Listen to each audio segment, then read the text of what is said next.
Welcome back to Face the Nation. We're now joined by the chairman of the House Foreign Affairs Committee, Michael McCaul. Chairman, thanks for being here. Thanks, Robert. Thanks for having me. Pretty grim morning over in Israel in the fallout from the Golan Heights strikes. Secretary Blinken told reporters this morning, quote, every indication is that indeed the rockets were from or in some way related to Hezbollah. A U.S. official also tells CBS News there's no real doubt this was Hezbollah. Have you been briefed on the situation in the Golan Heights, and what can you tell us? Yes, I have, and it did come from Hezbollah within the 5-mile range that the UN Security Council resolution says that Hezbollah cannot operate within this 5-mile zone, killing 12 children on a playground. And it's interesting, they're Arab Druze, a religious minority sect. It doesn't make any sense to me why they would target those people, and now they're claiming they had nothing to do with it. Perhaps that may be why. So for someone who's just kind of tuning into this issue, they hear about Israel's war with Hamas, they now hear about Hezbollah attacking in the Golan Heights. And you just heard Senator Lindsey Graham on Face the Nation. He warned of possible nuclear concerns here if this spills and spirals into a broader conflict. What's the big picture here of the threat of this situation exacerbating in the coming days and weeks?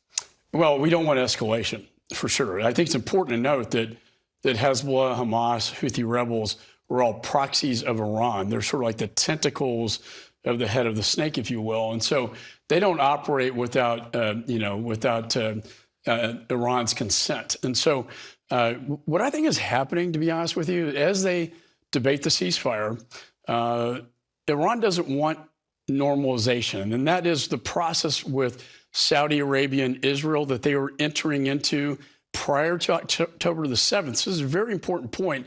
Once Iran saw this, I think that culminated in October the 7th. So it's not in their interest to have any ceasefire agreement that would somehow keep, they want Sinwar to stay in power. They want Hamas to stay in power. Otherwise, they lose power. And the Saudis have made it clear to get to the normalization peace process, Sinwar has to go, Hamas has to go, and we need a new form of governance for the Palestinian people.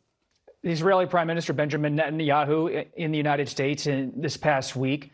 What have you heard? What have you been told about his request to have more shipments of weapons delivered on a fast-track basis? Well, I sign off on all foreign military sales, and I sign off on all the ones that have gone to Israel and also to Ukraine and Taiwan. And so the fact is, though, that these shipments have been delayed intentionally. Now, the four corners, that being the chair and ranking member, House Foreign Affairs and Senate Relations, we signed off on these weapons, and for some reason the administration has withheld those weapons. What's the reason? I think maybe it gives them leverage over Israel and decision-making processes. But when I talked to the prime minister in his office, this creates daylight between the United States and Israel. And I think it's very dangerous, especially right now, for us to somehow put daylight between us and our most important U.S. ally, the democracy in the Middle East. Let's turn to the assassination attempt on former President Donald Trump.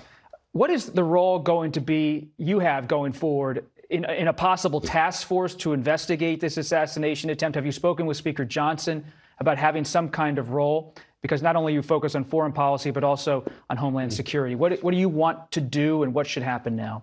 What I want to see is sort of like how I've conducted the Afghanistan investigation that we're starting to wind up. We'll have a report on the anniversary of the Abbey Gate bombing. Professional. Now, professionalism is very important. Experience. So you want people that either have, special operators that know how snipers work, to federal prosecutors like myself that know how the process works. I conducted national security events when I led the Joint Terrorism Task Forces. So I want it to be an experience, but also done very professionally without a lot of theater, if you will. I think you want it to be credible more than anything. It deserves that. Will you be on the task force? I have no idea. If asked, I would serve, but there are a lot of other very qualified people. Is it feasible to get a report done on the assassination attempt by the end of this year? I think so. I went out to the site. I went up to the rooftop. This individual should never have been that close to the President of the United States. It was very, very close. And the fact he even got there in the first place was a failure.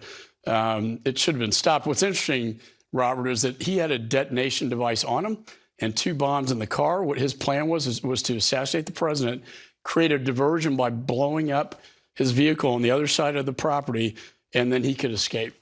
Do you have confidence in the Secret Service to protect former President Trump and to protect President Biden and other protectees at this point? Yes, the director has just recently resigned, but former President Trump's going back to Pennsylvania for rallies.